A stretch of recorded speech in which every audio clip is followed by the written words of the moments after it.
الحمد لله وكفى وسلام على عباده الذين اصطفى أما بعد فأعوذ بالله من الشيطان الرجيم بسم الله الرحمن الرحيم والفجر وليال عشر والشفع والوتر والليل إذا يسر وقال النبي صلى الله عليه وسلم ما عمل ابن آدم من عمل يوم النحر أحب إلى الله من هذه الأيام العشر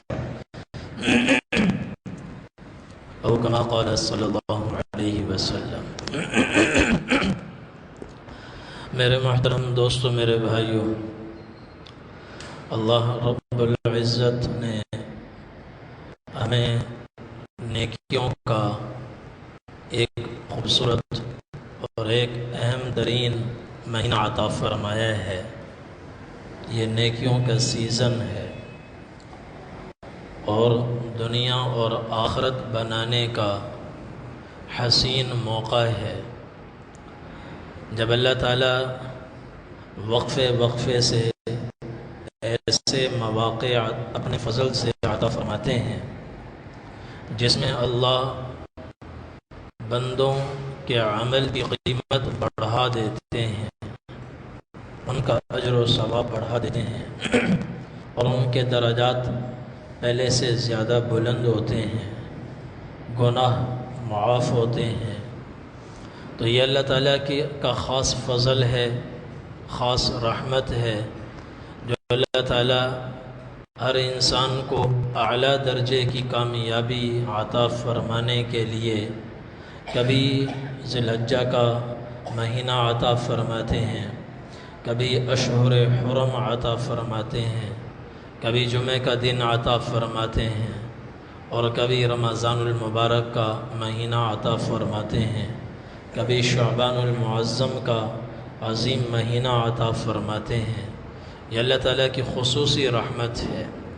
اللہ یہ چاہتے ہیں کہ ان کی دنیا بھی بن جائے اور میرے بندوں کی آخرت بھی بن جائے۔ ابھی ایک دو دن کے بعد جو مہینہ شروع ہونے والا ہے یہ محترم مہینہ ہے۔ 4 مہینے اللہ نے محترم بنائے۔ ان الزمان قد استدار كهيئته يوم خلق الله السماوات والارض السنة 12 شهرا منها 4 حرم۔ حضور نے فرمایا زمانہ گھوم کر اپنی اسی شکل پر آ گیا ہے جس شکل پر اللہ نے زمین و آسمان کے پیدا کرنے کے وقت زمانے کو شکل عطا فرمائی تھی، حیات عطا فرمائی تھی، تو زمانہ اسی حیات پر آ گیا ہے اور اس کے 12 مہینے ہیں۔ منہا 4 حرم، 4 مہینے اس میں سے محترم ہیں۔ وہ 4 مہینے کون سے ہیں؟ 3 متوالیات، 3 مہینے تو مسلسل ہیں، ایک ذوالقعدہ، پھر ذوالحجہ، پھر محرم، یہ تینوں مسلسل ہیں۔ ورجب مضر الذي بین جمادی و شعبان، اور چوتھا مہینہ رجب کا ہے جو شعبان اور جمادی الثانی کے درمیان میں آتا ہے۔ یہ 4 مہینے محترم ہیں۔ اس کو اللہ نے قرآن میں بھی بیان فرمایا، ان عدت الشہور عند اللہ 12 شہرا فی کتاب اللہ یوم خلق السماوات والارض منها 4 حرم ذلك الدین القیم۔ اللہ تعالیٰ نے 12 مہینے بنائے اور ان میں سے 4 مہینے محترم ہیں۔ آگے فرمایا فلا تظلموا فیہن انفسکم۔ 4 مہینوں کے محترم ہونے کا کیا مطلب ہے؟ اس میں زیادہ سے زیادہ اللہ کی بندگی کرو، اللہ کی عبادت کرو، اور خاص طور پر ان 4 مہینوں میں اپنے آپ کو گناہوں سے بچاؤ۔ فلا تظلموا فیہن انفسکم، اپنی جانوں پر ظلم نہ کرو، اپنے اوپر ظلم نہ کرو۔ جو اللہ کی نافرمانی کرتا ہے اللہ کی معصیت میں مبتلا ہوتا ہے، اللہ کے احکامات کو توڑتا ہے، وہ خود بہت بڑی خیر سے محروم ہوتا ہے، وہ خود اپنی جان کو ہلاکتوں میں ڈالتا ہے، وہ کسی اور کا نقصان نہیں کرتا، اپنا نقصان کرتا ہے، کسی اور پر ظلم نہیں کرتا، اپنی جان پر ظلم کرتا ہے۔ تو اس کو اللہ تعالیٰ فرماتے ہیں فَلَا تَظْلِمُوا فِيهِنَّ أَنفُسَكُمْ، کہ ان مہینوں میں اپنے اوپر ظلم نہ کرو، یعنی ان مہینوں میں بطور خاص اپنے آپ کو گناہوں سے بچانے کا اہتمام کرو۔ یہ 4 مہینے بڑے محترم ہیں، ان میں ذوالقعدہ جو اب گزر رہا ہے اور ختم ہونے والا ہے، اور دوسرا ذوالحجہ کا مہینہ عظمت کے اعتبار سے وَأَعْظَمُهَا حُرْمَةً ذوالحجہ، ان 4 مہینوں میں، یہ 4 مہینے محترم ہیں، ان 4 مہینوں میں سب سے زیادہ حرمت اور سب سے زیادہ عظمت ان 4 میں ذوالحجہ کو اللہ نے عطا فرمائی ہے۔ حضور نے فرمایا سید الشہور شہر رمضان، تمام مہینوں کا سردار وہ رمضان کا مہینہ ہے، وَأَعْظَمُهَا حُرْمَةً ذوالحجہ، اور 4 مہینے محترم ہیں، پھر ان 4 مہینوں میں سب سے زیادہ محترم مہینہ، سب سے زیادہ حرمت والا، سب سے زیادہ عظمت والا وہ ذوالحجہ کا مہینہ ہے۔ وَالْفَجْرِ وَلَيَالٍ عَشْرٍ، اللہ تعالیٰ نے فجر کی قسم کھائی، 10 راتوں کی قسم کھائی۔ یہ فجر کون سی ہے؟ 10 ذی الحجہ کی فجر ہے۔ 10 راتوں کی قسم کھائی، یہ 10 راتیں کون سی ہیں؟ یہ ذی الحجہ کی 10 راتیں ہیں۔ جس چیز کی اللہ قسم کھائے وہ چیز بڑی اہم ہوتی ہے، تو یہ راتیں بڑی قیمتی ہیں، انتہائی اہمیت کی حامل ہیں۔ اب اس پر احادیث سنیں، نبی کریم صلی اللہ علیہ وسلم نے ان 10 دنوں کے بارے میں کیا ارشاد فرمایا۔ صحیح بخاری کی حدیث ہے، جو مسلم میں بھی ہے، جامع الترمذی میں بھی ہے، حضرت عبداللہ بن عباس رضی اللہ عنہما سے مروی ہے۔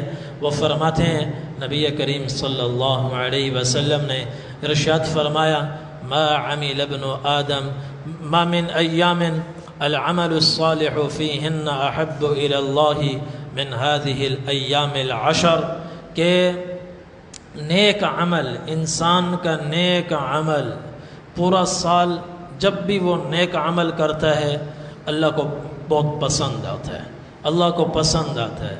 انسان کا اچھا عمل اللہ کو پسند ہے، برا عمل اللہ کو ناپسند ہے۔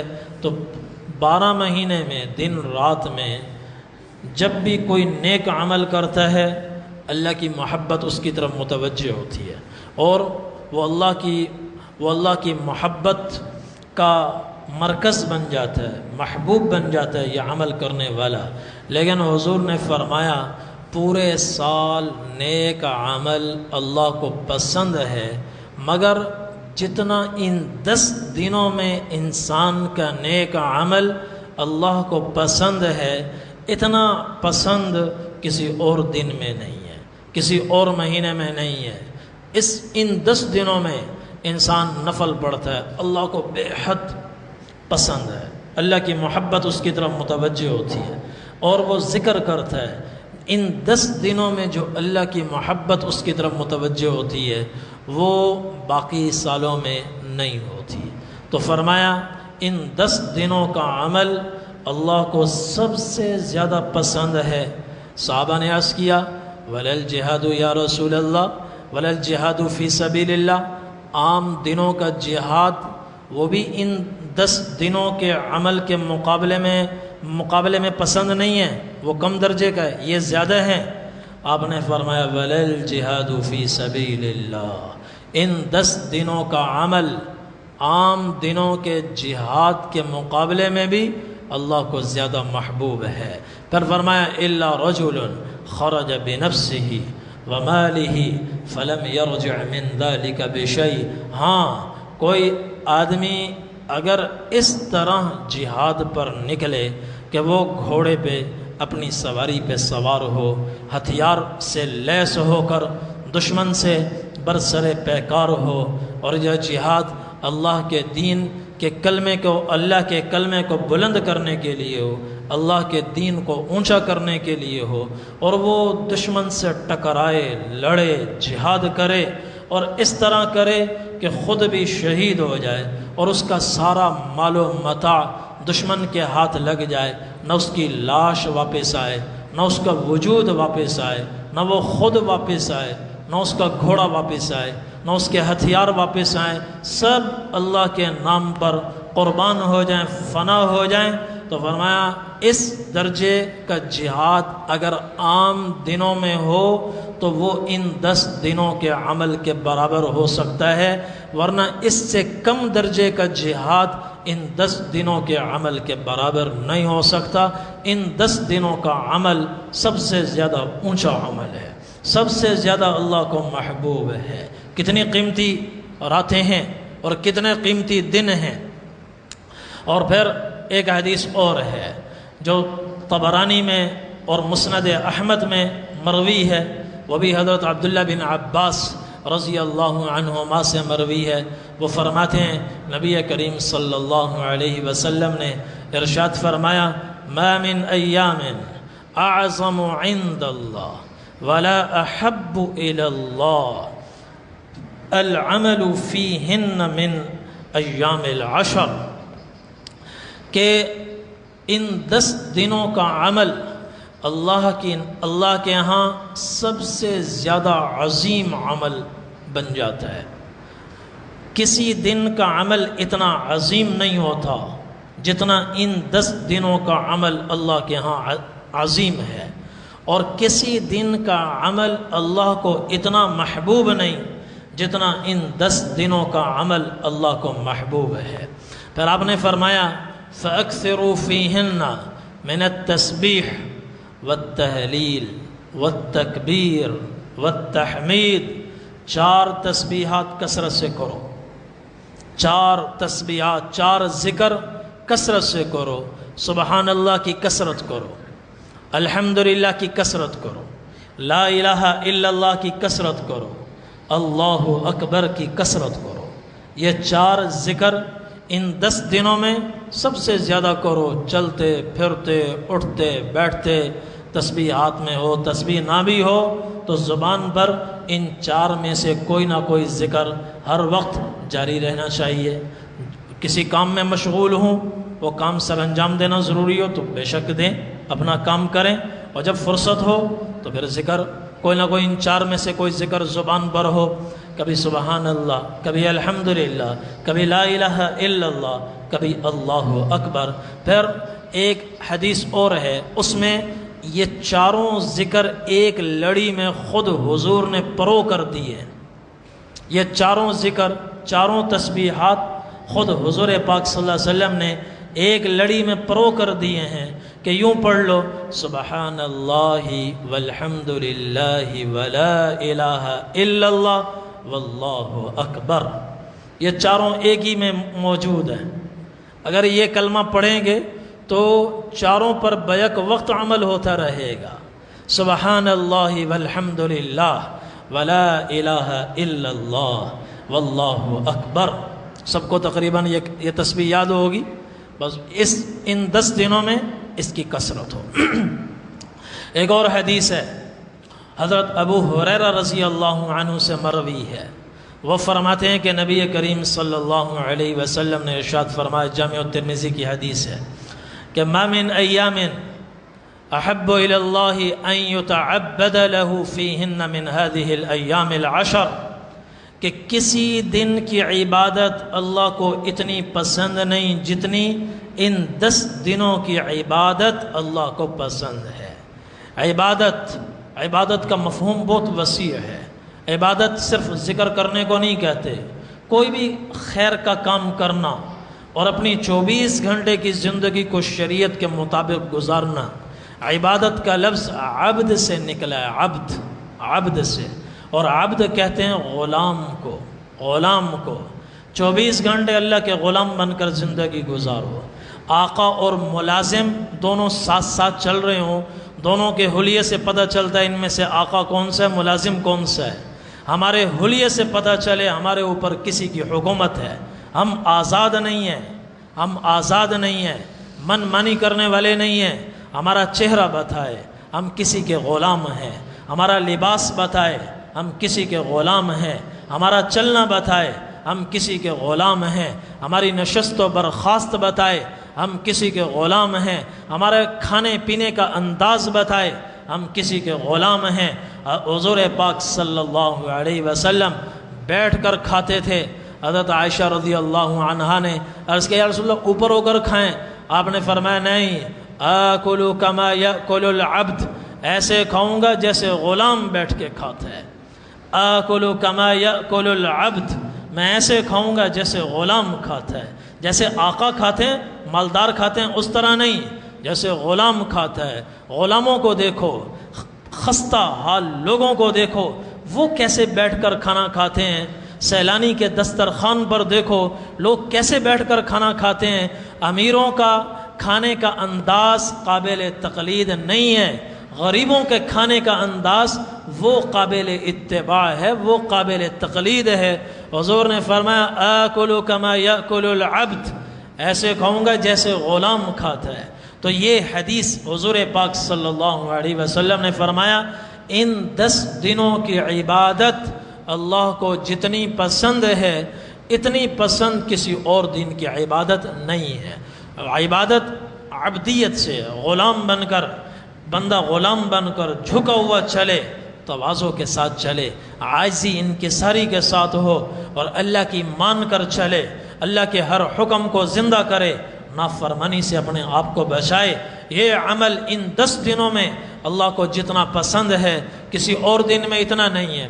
پھر آگے حضور نے فرمایا یعدل الصیام کل یوم منہا بصیام سنہ، ان 10 دنوں میں اگر روزے رکھو گے تو ایک روزہ 1 سال کے برابر ہے۔ یکم ذی الحجہ سے لے کر 9 ذی الحجہ تک 9 روزے ہیں۔ 10 ذی الحجہ کا روزہ رکھنا تو جائز ہی نہیں ہے، وہ تو کھانے پینے کا دن ہے، عید کا دن ہے، اور اس دن تو روزہ رکھنے کی ممانعت ہے۔ تو 9 دن اس ذی الحجہ پہلے عشرے میں 9 دن نکلتے ہیں، تو ہر دن کا روزہ 1 سال کے برابر۔ آپ نے فرمایا ایک دن کا روزہ 1 سال کے برابر، جو ایک دن روزہ رکھے گا 1 سال کے روزوں کا اجر، 2 روزے رکھے گا 2 سال کے روزوں کا اجر، 9 روزے رکھے گا مسلسل تو 9 سال کے روزوں کا اجر۔ یہ عمل پر قیمت وہ ذی الحجہ کے بعد نہیں لگے گی، محرم میں نہیں ہوگی، یہ قیمت ربیع الاول میں نہیں ملے گی، اور یہ قیمت رجب میں نہیں ملے گی، یہ قیمت صرف اسی وقت ملے گی، اسی موقع پر ملے گی۔ ان 9 دنوں میں جو جتنے زیادہ روزے رکھ سکے روزوں کا اہتمام کرنا چاہیے۔ اور مزید حضور نے فرمایا وَقِيَامُ كُلِّ لَيْلَةٍ مِّنْهَا بِقِيَامِ لَيْلَةِ الْقَدْرِ، اور جو رات کو جاگ کر اللہ کی عبادت کرے گا ایک رات کا ثواب شب قدر کے برابر ہے، ایک رات کا ثواب شب قدر کے برابر ہے۔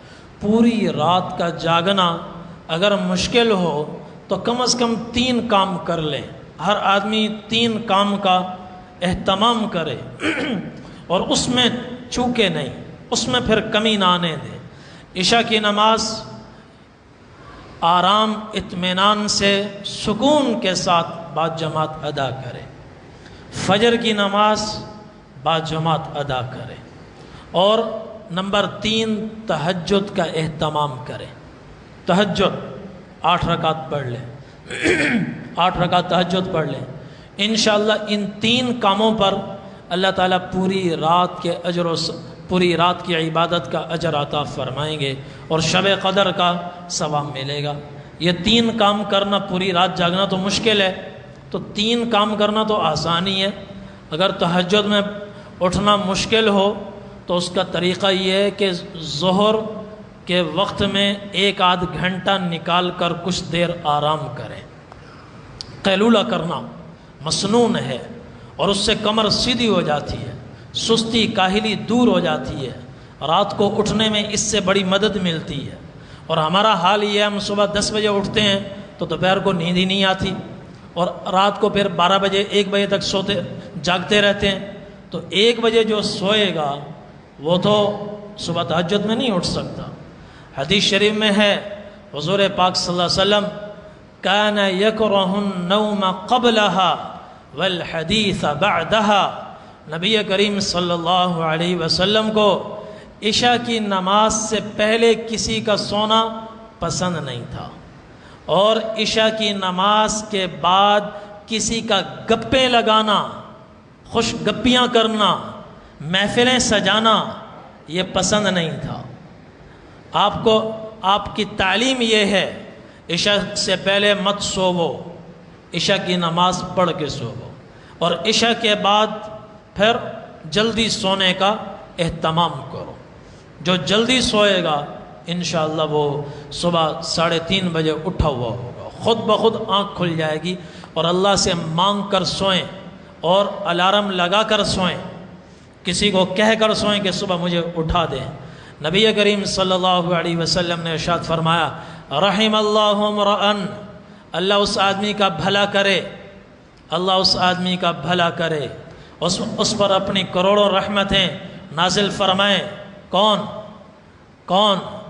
جو رات کو تہجد کے لیے اٹھے، تہجد کے لیے اٹھے اور 2 رکعت نماز پڑھے، پھر وَأَيْقَظَ إِمْرَأَتَهُ، اپنی بیوی کو اٹھائے اور اس کو بھی کہے نماز پڑھ، فَإِنْ أَبَتْ فَنَضَحَ فِي وَجْهِهَا الْمَاءَ، اگر وہ اٹھنے سے انکار کرے تو پانی کے چھینٹے اس کے چہرے پہ مارے۔ وَرَحِمَ اللَّهُ امْرَأَةً قامت من اللیل فصلت، اللہ اس آدمی کا، اس عورت کا بھلا کرے، اس عورت پر اپنی کروڑوں رحمتیں نازل فرمائے جو رات کو تہجد کے لیے اٹھے، نماز تہجد پڑھے۔ وَأَيْقَظَ زَوْجَهَا، اور اپنے شوہر کو بھی اٹھائے، فَإِنْ أَبَى نَضَحَتْ فِي وَجْهِهِ الْمَاءَ، اور اگر وہ اٹھنے سے انکار کرے تو پانی لے کر اس کے چہرے پہ چھینٹے مارے اور اس کو کھڑا کرے۔ کیسی خوبصورت دعا اللہ کے رسول شوہر کو دے رہے ہیں، بیوی کو دے رہے ہیں۔ یہ حضور کی دعا ہر ایک لے سکتا ہے، ہر ایک لے سکتا ہے۔ تو یہ بڑا بہترین موقع ہے۔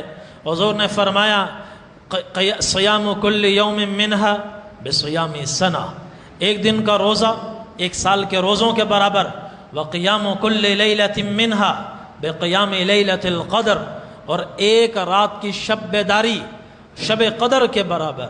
تو پوری رات نہیں جاگ سکتے، ملازم پیشہ لوگ ہیں، صبح کام بھی کرنے ہیں، تو کم از کم یہ 3 کام تو کر سکتے ہیں۔ عشاء کی نماز با جماعت، فجر کی نماز با جماعت، درمیان میں تہجد کی نماز 8 رکعت پڑھیں، 8 نہیں پڑھ سکتے 6 پڑھیں، 6 نہیں پڑھ سکتے 4 پڑھیں، 4 نہیں پڑھ سکتے 2 رکعت پڑھیں، 4 بجے اٹھ جائیں، انشاءاللہ وضو کر کے تہجد کچھ نہ کچھ نماز پڑھی جا سکتی ہے۔ دعائیں اس موقع پر قبول ہوتی ہیں۔ صحابی نے پوچھا یا رسول اللہ ای الدعاء اسمع، سب سے زیادہ سنی جانے والی دعا، سب سے زیادہ قبول ہونے والی دعا کون سی ہے؟ نبی کریم صلی اللہ علیہ وسلم نے فرمایا فرض نمازوں کے فوراً بعد کی جانے والی دعا فوراً قبول ہوتی ہے۔ وجوف اللیل الآخر، اور اخیر شب کی دعا، جب رات اپنی انتہا کو جا چکی ہو، پاؤں پھٹنے والی ہو اور رات جا رہی ہو، دن آ رہا ہو، اس وقت میں جو دعا کی جائے اللہ کا عرش آسمان دنیا پر آیا ہوتا ہے، یہ دعا بھی قبول ہوتی ہے، مقبول دعا ہے۔ اور نبی کریم صلی اللہ علیہ وسلم نے اس عشرہ ذی الحجہ کے حوالے سے ایک بات یہ ارشاد فرمائی، اذا دخل العشر واراد بعضكم ان يضحي فلا يمس من شعره وبشره شيئا، کہ جب ذی الحجہ کا چاند نظر آئے اور کسی کا ارادہ قربانی کرنے کا ہو، ارادہ قربانی کرنے کا ہو، چاند نظر آ جائے تو قربانی کرنے تک اپنے جسم کے غیر ضروری بال بھی صاف نہ کرے اور ناخن بھی نہ تراشے، 10 دن رکا رہے، 10 دن رکا رہے۔ وہ جو حجاج کرام احرام میں ہوتے ہیں وہ بھی بال نہیں کاٹ سکتے، ناخن نہیں کاٹ سکتے، کسی نہ کسی درجے میں ان کے ساتھ مشابہت ہو جائے، اور جب قربانی کر لیں تو اس کے بعد صفائی کریں، بال کاٹیں۔ تو ابھی ایک دن باقی ہے، جن حضرات نے قربانی کرنی ہے وہ اپنے جسم کی صفائی ذی الحجہ کا چاند نظر آنے سے پہلے کر لیں، اور 10 دن پھر وہ نہ کریں۔ یہ حکم مستحب ہے، فرض واجب نہیں ہے۔ اگر کوئی آدمی قربانی کرنا چاہتا ہے، اس کے باوجود اس نے بال کٹوا لیے اور ناخن تراش لیے، تو کوئی حرام کام نہیں کیا۔ ہاں ثواب سے محروم ہو گیا، لیکن گناہ نہیں ہوگا، حرام کام نہیں کیا۔ ہاں مستحب چھوڑا ہے تو مستحب پر جو ثواب ملنا تھا اس ثواب سے محروم ہو گیا۔ تو 10 دن رکنا کوئی مشکل نہیں ہے، تو ابھی وقت ہے تو صفائی کی جا سکتی ہے، یہ بھی ایک عمل ہے۔ اور ایک عمل اور ہے، ان 10 دنوں میں ہر آدمی منڈی جاتا ہے، بازاروں میں جاتا ہے جانور کی خرید و فروخت کے لیے، سنت ابراہیمی کو زندہ کرنے کے لیے۔ تو میری گزارش یہ ہے کہ وہاں پر 2-3 کام سر انجام دیے جائیں، اور منڈی جانے والے، بازار میں جانے والے ہر آدمی کی، دنیا میں جو بھی منڈی جاتا ہے، بازار میں جاتا ہے، اس کی کوشش یہ ہوتی ہے کہ میرا دنیاوی نقصان نہ ہو، اور جو مسلمان ہے، مومن ہے، اس کی کوشش یہ ہوتی ہے میرے دین کا بھی نقصان نہ ہو، دنیا کا بھی نقصان نہ ہو، دین کا بھی نقصان نہ ہو، دنیا کا بھی نقصان نہ ہو۔ دونوں نقصانات سے بچانے کے لیے نبی کریم صلی اللہ علیہ وسلم نے کچھ مبارک دعائیں ارشاد فرمائی ہیں، ان دعاؤں کا اہتمام کیا جائے۔ ان دعاؤں سے انشاءاللہ نیکیوں کے پہاڑوں کی طرح انبار آپ کو نظر آئیں گے میدان حشر میں، درجات بلند ہوں گے، اور دین کا بھی نقصان نہیں ہوگا، دنیا کا بھی نقصان نہیں ہوگا، خسارے کا سودا نہیں ہوگا۔ ان میں سے ایک حدیث سناتا ہوں، حضرت عبداللہ بن عمر رضی اللہ عنہ سے مروی ہے، نبی کریم صلی اللہ علیہ وسلم نے ارشاد فرمایا، من دخل السوق فقال، جو آدمی بازار میں گیا اور یہ دعا پڑھی، لا الہ الا اللہ وحدہ لا شریک لہ لہ الملک ولہ الحمد وہو علی کل شیء قدیر، یہ مختصر سی دعا ہے۔ تو اس کو ملے گا کیا؟ کتب اللہ لہ الف الف حسنۃ، اللہ تعالیٰ اس کو 10 لاکھ نیکیاں عطا فرمائیں گے۔ ومحا عنہ الف الف سیئۃ، اور اس کے نامہ اعمال میں سے 10 لاکھ برائیاں مٹائی جائیں گی، معاف کی جائیں گی۔ ورفع له الف الف درجۃ، اور 10 لاکھ درجات اس کے بلند ہوں گے، 10 لاکھ درجات بلند ہوں گے۔ دعا کتنی ہے؟ 10 سیکنڈ میں پوری ہو جائے گی، میں پڑھتا ہوں، آپ ٹائم دیکھیں۔ لا الہ الا اللہ وحدہ لا شریک لہ لہ الملک ولہ الحمد وہو علی کل شیء قدیر، اور ایک روایت میں لا الہ الا اللہ وحدہ لا شریک لہ لہ الملک ولہ الحمد یحیی ویمیت وہو علی کل شیء قدیر۔ یہ دعا پڑھ لیں۔ اب سوال یہ ہوتا ہے کہ اتنے مختصر جملے پر نیکیوں کے انبار ایک دم کیسے، اتنے زیادہ کیوں؟ یہ اس لیے کہ بازار میں غفلت کا ماحول ہوتا ہے۔ مسجد میں بیٹھ کر 100 دفعہ پڑھنا آسان ہے، یہ کلمہ لا الہ الا اللہ وحدہ لا شریک، بازار میں 1 دفعہ پڑھنا مشکل ہے۔ یہاں 100 دفعہ پڑھنا آسان ہے، وہاں 1 مرتبہ پڑھنا مشکل ہے۔ جہاں غفلت کا ماحول ہوتا ہے وہاں اللہ قیمت بڑھا دیتا ہے تاکہ لوگ غفلت میں بھی اللہ کو یاد رکھیں۔ دوسرا، ایک صحابی تھے، وہ کچھ عقل میں ان کی وہ زیادہ سودا اچھا کرنا نہیں جانتے تھے، زیادہ دنیا کی ان کو معلومات نہیں تھی، سودا کرتے تھے، اکثر نقصان اٹھاتے تھے۔ تو ان کے گھر والوں نے ان کو روکا کہ آپ سودا نہ کیا کریں، کچھ نہ بیچا کریں نہ خریدا کریں، بیچتے تو کوڑیوں کے مول بیچتے، اور خریدتے تو سستی چیز مہنگی خرید لیتے، بیچنے میں بھی نقصان، خریدنے میں بھی نقصان۔ گھر والوں نے روکا، وہ نہ روکے، تو ان کے گھر والے آئے حضور پاک صلی اللہ علیہ وسلم کے پاس، یا رسول اللہ یہ ہر دفعہ نقصان اٹھاتے ہیں، احجر علیہ، یا رسول اللہ آپ ان پر پابندی عائد کر دیں کہ آج کے بعد یہ کوئی سودا نہ کیا کریں۔ آپ صلی اللہ علیہ وسلم نے ان کو بلایا، آپ نے فرمایا بھائی کیا مسئلہ ہے؟ انہوں نے عرض کیا انی اخدع فی البیع، انی اخدع فی البیع، یا رسول اللہ مجھے معاملات میں اکثر دھوکہ ہو جاتا ہے میرے ساتھ۔ تو آپ نے فرمایا تم چھوڑ دو، مشورتاً فرمایا، حکماً نہیں فرمایا، حکماً نہیں فرمایا، حکماً فرماتے تو صحابہ تو جان دے دیتے تھے، اس حکم کو قبول کرتے تھے۔ مشورتاً فرمایا، مشورے میں آدمی آزاد ہے، لے یا نہ لے۔ تو انہوں نے عرض کیا یا رسول اللہ انی لا اصبر عن البیع، اے اللہ کے رسول میں سودے سے رک نہیں سکتا، میں یہ کام چھوڑنا میرے لیے مشکل ہے، مجھے سودا کرنا ہی پڑ جاتا ہے۔ جب دیکھتا ہوں مارکیٹ جاتا ہوں کوئی چیز پسند آ جاتی ہے تو سستی چیز مہنگی لے لیتا ہوں، اور کبھی کوئی میری چیز کی قیمت لگاتا ہے تو میں رک نہیں سکتا، میرا دل چاہتا ہے بیچ دوں تو میں بیچ دیتا ہوں، مہنگی چیز کوڑیوں کے مول بیچتا ہوں۔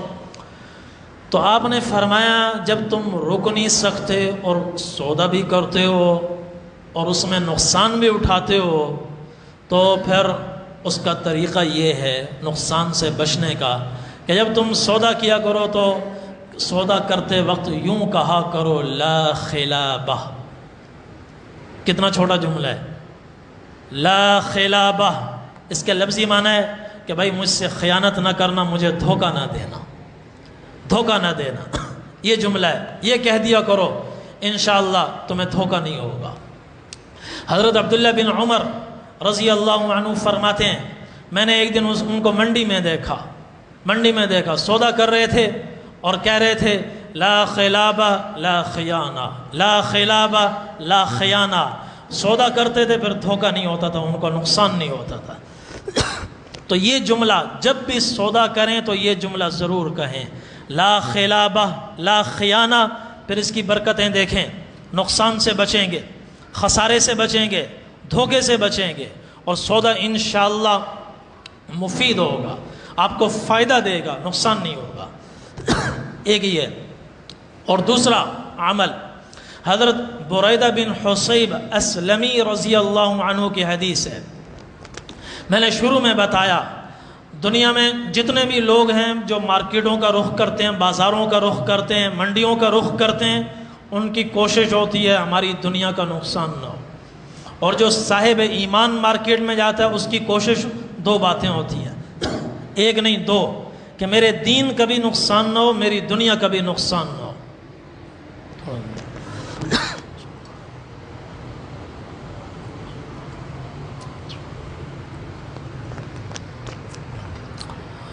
اس کے لیے حضور پاک صلی اللہ علیہ وسلم نے یہ دعا سکھلائی ہے۔ حضرت بریدہ بن حصیب اسلمی رضی اللہ عنہ فرماتے ہیں کہ میں نے حضور پاک صلی اللہ علیہ وسلم کو دیکھا کہ جب آپ بازار تشریف لے جاتے تھے تو یہ دعا پڑھتے تھے، لا الہ الا اللہ وحدہ لا شریک لہ، لہ الملک ولہ الحمد وہو علی کل شیء قدیر، وہ شروع والی۔ اب مزید، اللہم انی اسألوک خیر هذه السوق وخیر ما فیها واعوذ بک من شرها وشر ما فیها، اللہم انی اعوذ بک ان اصیب فیها یمینا فاجرتا او صفقتا خاسرتا۔ یا اللہ اس بازار میں آپ نے جو خیر رکھی ہے میں سوال کرتا ہوں وہ خیر مجھے عطا فرما۔ بازار میں لوگ جتنی چیزیں منڈی میں لے کر آئے ہیں ان میں جہاں جہاں جو خیر ہے میں سوال کرتا ہوں وہ بھی مجھے عطا فرما، اور اس بازار میں جو شر ہے، جو نقصانات ہیں، اے اللہ میں تجھ سے پناہ مانگتا ہوں، مجھے اس سے بچا۔ اور اس بازار میں جو لوگ چیزیں لے کر آئے ہیں، سامان بیچنے یا فروخت کرنے کے لیے لائے ہیں، یا اور ان میں جو شر ہے، جو نقصان ہے، اے اللہ میں تجھ سے سوال کرتا ہوں، دعا کرتا ہوں مجھے اپنی پناہ میں رکھنا اور اس شر سے، نقصان سے مجھے بچانا۔ اور یا اللہ مزید اگلا جملہ، اے اللہ میں آپ سے پناہ مانگتا ہوں اس بازار میں کوئی جھوٹی قسم نہ کھاؤں جس سے میرے دین پر آنچ آئے، دین کا نقصان ہو، اور کوئی گھاٹے کا سودا بھی نہ کروں جس سے میرا دنیا کا نقصان ہو۔ دیکھو کیسی جامع دعا ہے، کوئی ایسی دعا سکھلا سکتا ہے سوائے پیغمبر کے؟ سوائے پیغمبر کے یہ مبارک دعائیں ہیں، یہ یاد کر لو۔ ہر آدمی کو بازار جانا پڑتا ہے، ہر آدمی کو بازار جانا پڑتا ہے۔ اگر ان 3 دعاؤں پر عمل کیا انشاءاللہ، جیسے مسجد میں بیٹھنے سے ہر لمحہ درجات بلند ہو رہے ہیں، وہاں بازار میں جانے سے بھی انشاءاللہ درجات بلند ہوں گے، نقصانات سے ہم بچیں گے۔ 3 دعائیں، ایک لا خلابہ، جب سودا کرنے لگے لا خلابہ، انشاءاللہ اللہ خسارے سے بچائے گا۔ اور ایک لا الہ الا اللہ وحدہ لا شریک لہ لہ الملک ولہ الحمد وہو علی کل شیء قدیر۔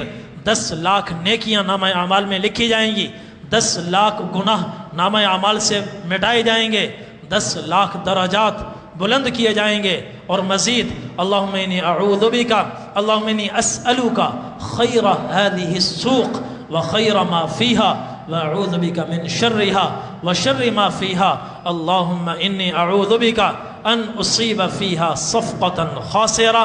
یہ مبارک دعائیں ہیں، انشاءاللہ آپ ہر طرح کے خسارے سے بچیں گے، ہر سودا آپ کا کامیاب ہوگا۔ اللہ تعالی ہم سب کو توفیق عمل نصیب فرمائے۔ وآخر دعوانا الحمدللہ رب العالمین۔